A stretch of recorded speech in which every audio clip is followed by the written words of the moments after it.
मोखाडा तालुक्यातील आडोशी जिल्हा परिषद शाळेच्या आवारात घडलेल्या भीषण अपघातात इयत्ता 6वीतील शिकणाऱ्या 12 वर्षीय सोनम खरपडे या विद्यार्थिनीचा दुर्दैवी मृत्यू झाला। शाळेत जाण्यासाठी आलेल्या विद्यार्थिनीच्या दिशेने भरधाव इको कार गेल्याने हा अपघात झाला।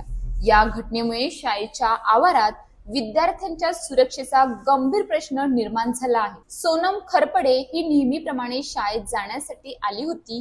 इतर विद्यार्थिनींसोबत ती शाळेच्या पटांगणात असताना हा अपघात घडला।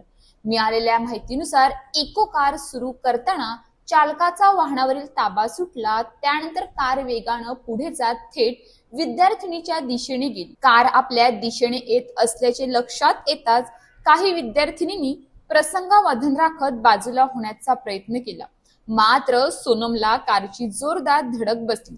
या धडकेत ती गंभीर जखमी झाली आणि तिचा जागीच मृत्यू झाला। शाळेच्या परिसरात विद्यार्थिनीचा मृत्यू झाल्याने शिक्षक, विद्यार्थी आणि पालकांमध्ये हळहळ व्यक्त होत आहे।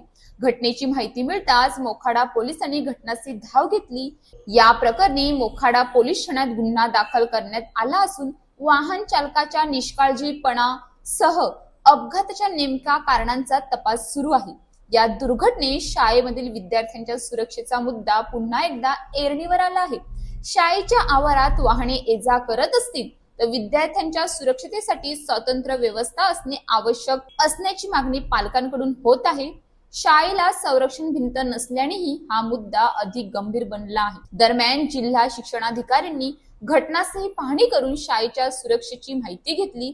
विद्यार्थ्यांच्या सुरक्षेच्या दृष्टीने शाळेच्या कंपाऊंड वॉलचा प्रस्ताव तातडीने सादर करण्याच्या सूचना संबंधित अधिकाऱ्यांना देण्यात आल्या आहेत।